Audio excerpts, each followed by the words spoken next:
कि जिनके पास ये ब्रह्म का ज्ञान आ जाता है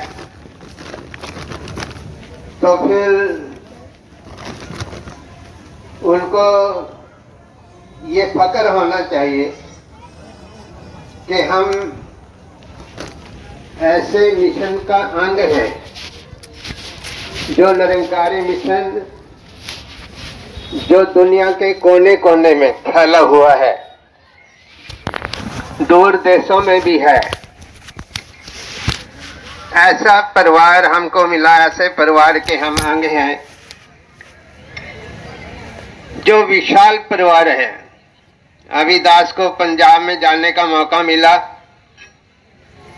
जिसमें पटियाला, समाना, पातना, घग्गा, रामपुरा, तो वहीं पर दास ने ज्ञान प्राप्त किया पटियाला में ही। तो महात्मा ने कहा कि एक संगत तो है 8 से 9 पुराने भवन पर एक नया भवन बना है, बहुत ब्यूटीफुल बना है, वहां भी संगत करनी है। दास ने कहा ठीक है। वो वाकई इतना ब्यूटीफुल कि ऐसा लगा दास को, इतना विशाल भवन है वो कि वहां पर इंटरनेट पॉइंट लगाना पड़ गया कि ताकि जो दूर से बैठे हैं उनको भी वो स्क्रीन के द्वारा सब कुछ नजर आए। तो ऐसा लगा कि जैसे मैं फॉरेन कंट्री में बैठकर सत्संग कर रहा हूं। ऐसे विशाल परिवार हमारा, ऐसा विशाल भवन बनते जा रहे हैं, उसके हम अंग हैं। हर एक की अपनी अहमियत है। कोई अपने आप को ये ना समझे कि शायद मैं कोई ऊंची पदवी पे नहीं, कोई ऊंची कॉलोनी में नहीं रहता। जैसे एक गाड़ी होती है, गाड़ी के पुर्जे होते हैं, चाहे एक नट भी है, उसकी भी अपनी एक अहमियत है अगर वो गाड़ी के साथ जुड़ा हुआ है। तो इसी प्रकार जो सतगुरु के साथ, साथ संगत के साथ जुड़ा होता है, हर एक की अपनी अपनी अहमियत है। और ऐसा नहीं कि कुछ के पास बहुत बड़ा धन होता है, सेठ होते हैं, कार होती है, बंगला होता है, शायद हम झोपड़ी में रहते हैं। तो कबीर जी ने उनको कहा है कि कबीर सब जग निर्धना, धनवंता नहीं कोय, धनवंता सोई जानिए जाके राम नाम धन होए। जिसके पास ये नाम रूपी धन आ जाता है उससे सब नीचे रह जाते हैं। नाम धन इंसान को तृप्त करता है, दुनियावी धन लोभ देता है। वो तृप्त क्या है? गौ धन, गज धन, बाज धन और रतन धन खान, जब आवे संतोष धन सब धन धूलि समान। चाहे कोई झोपड़ी में है, चाहे कोई महल में है, चाहे कोई स्कूटर साइकिल पर चल रहा है, चाहे कार में चल रहा है, जहां वो है वहीं वो संतुष्ट है। तो उसके लिए कहा कि गौ धन, गज धन, बाज धन और रतन धन खान, जब आवे संतोष धन सब धन धूलि समान। यानी कि जो संतुष्ट है, जहां पर भी है, जिस अवस्था में है, चाहे झोपड़ी में है, चाहे महल में है, चाहे लाखोंपति है, करोड़ोंपति है, और चाहे जिसे हम कहते हैं कि इसको 2 वक्त का खाना भी आज खाते कल खुदा वाली बात है। तो जहां वो संतुष्ट है तो वो सुखी है, उसके हिस्से में बहुत बड़ी रहमत सतगुरु की आ जाती है। और एक ध्यान और आ रहा है कि कोई ये ना समझे जिनको ज्ञान नहीं मिला कि शायद कोई छोटी जाति में है या वो बड़ी जाति में है।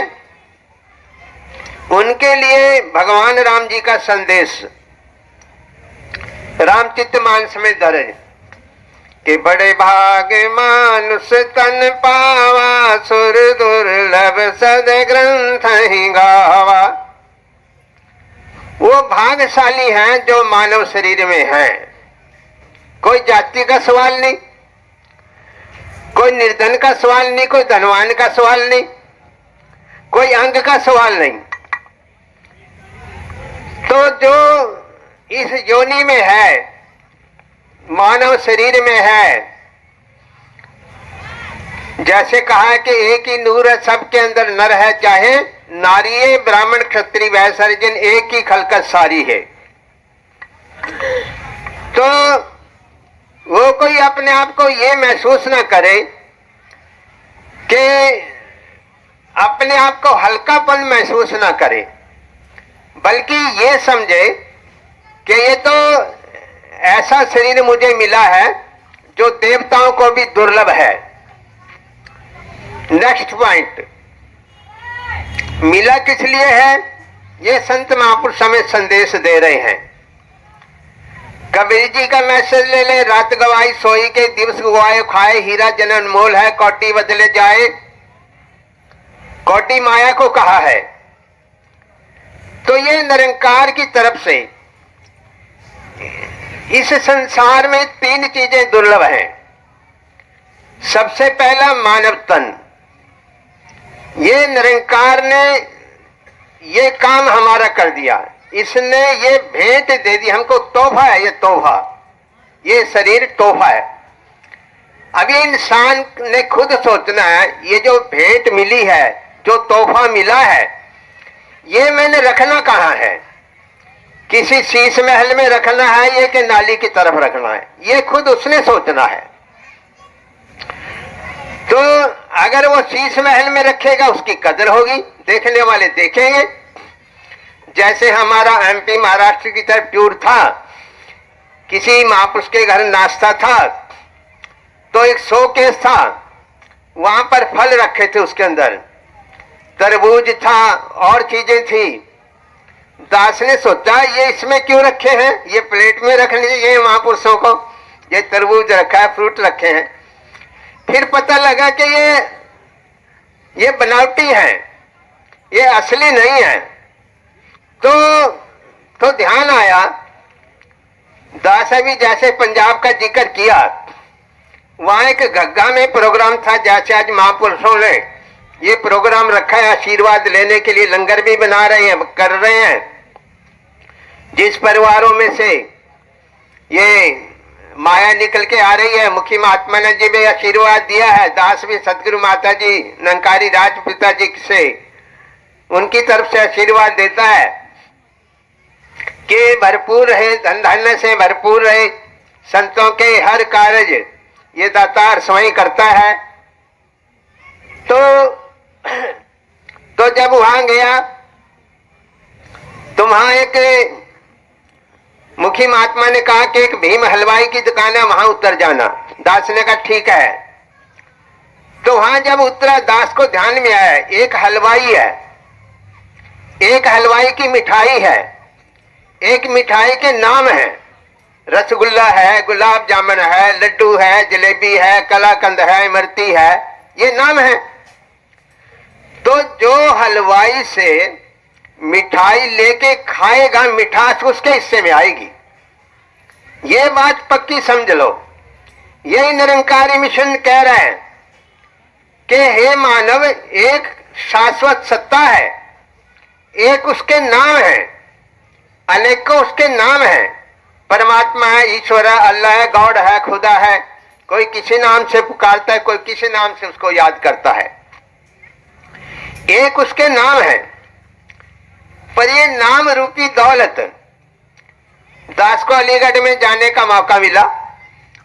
वहां पर महापुरुषों ने कहा कि सतगुरु माता जी यहां पर आए थे। उन्होंने कहा अलीगढ़ अल्लाह का घर, क्योंकि वहां पर अल्लाह को मानने वाले ज्यादा हैं, अल्लाह का नाम लेते हैं, अल्लाहू अकबर, कहते अल्लाह सबसे बड़ा। दास ने कहा ये तो बात ठीक है, अलीगढ़ के ताले भी मशहूर हैं। दास ने कहा जिसका घर है तीन दिया ताला, जिसका घर है ताला लगा रखा है, कैसे जाओगे अंदर? फिर कैसे बात बने? कुंजी गुरसों पाई, जो ताली है, जो चाबी है गुरु के पास है, ले चाबी जो ताला खोले। बाबा अवतार सिंह कह रहे हैं विरला किस्मत वाला है जो इस घर में शामिल हो जाता है, दाखिल हो जाता है इस परिवार में, तो वो किस्मत वाले हैं, विरले हैं वो। विरलों में आपका नाम आ रहा है कि विरले हैं जो इसमें शामिल हो जाते हैं गुरु की कृपा से।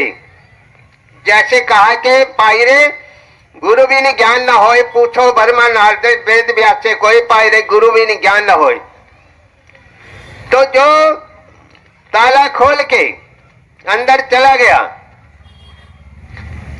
तो वो अपने मुकाम पर पहुंच गया, उसको अपनी मंजिल प्राप्त हो गई। जैसे एक डॉक्टर होता है, एक दवाई होती है, एक दवाई के नाम होते हैं, एस्प्रो, एनासिन, क्रोसिन और बहुत 500 अनेकों नाम है, परंतु रोग उसी का दूर हुआ है जो डॉक्टर से दवाई लेके खा लेता है। खाली दवाई का नाम लेने से उसका रोग दूर नहीं होता। इसलिए ये जो नाम है इसके बारे में कहा संतों ने, नाम है दारू सब रोगों का, नाम है औषधि सब रोगों की, सभी दुख मिटाए नाम। ये जितने भी रोग चिमटे हैं इंसान के, ये कौन से रोगों का जिक्र किया है? जो मन को रोग लगे हुए हैं, जो मन के रोग हैं उनकी बात करी है। मन में कौन से रोग हैं ये ज्ञान लेने के बाद पता लगता है। इंसान को चिंता का रोग है, चिंता चिता समान, चिता मुर्दे को जलाती है और चिंता जिंदे इंसान को जला देती है, खोखला कर देती है, हड्डियों का पिंजर कर देती है। इसलिए संत महापुरुष कहते हैं ये नाम है दारू सब रोगों का। कैसे?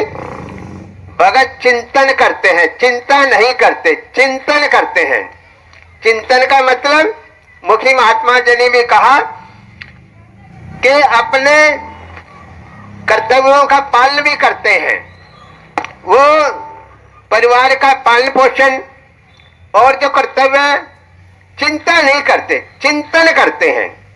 चिंतन का मतलब जो फर्ज है, जो व्यवहारिक रूप वो करते हैं महापुरुष, क्योंकि उनको पता लग जाता है कि ये जो निरंकार है, जो दास के सिर में समय भी आया। मुखी महात्मा ने बतलाया कि 50 साल हो गए आपके मिशन में आते हुए, आए हुए। हर चीज का एक्सपीरियंस हुआ जिंदगी के अंदर कि किस प्रकार ये राजक भी है। भगत कहते हैं राजक का मतलब रोजी रोटी देने वाला। जब दांत न थे तब दूध दियो, अब दांत दिए तो अन्न न दे है, देता है। ये भगत का विश्वास होता है। ये पालक भी है, यानी कि सबकी पालना करने वाला ये है। दास को जब ज्ञान हुआ, सीतापुरी ब्रांच की तरफ किसके घर गया, कहते महापुरुषों उसने ज्ञान लिया। कहते कैसे करूं, कैसे पालना करूं? 5 हैं, 5 लड़कियां हैं। दास ने कैसे कर, एक को मेरे को दे दो, चाहे छोटी की दे दो, चाहे बड़ी को दे दो, जिसकी शादी करनी है बेशक उसको दे दो, तेरी चिंता खत्म। कहते ऐसे कैसे दे दो? हाँ भाई, तेरे अंदर जो घमंड है वो तेरे को परेशान कर रहा है। काम प्रभु का था, ले लिया तूने अपने जिम्मे। भगवान कहता ठीक है तू कर, तू जाने, तेरा काम जाने।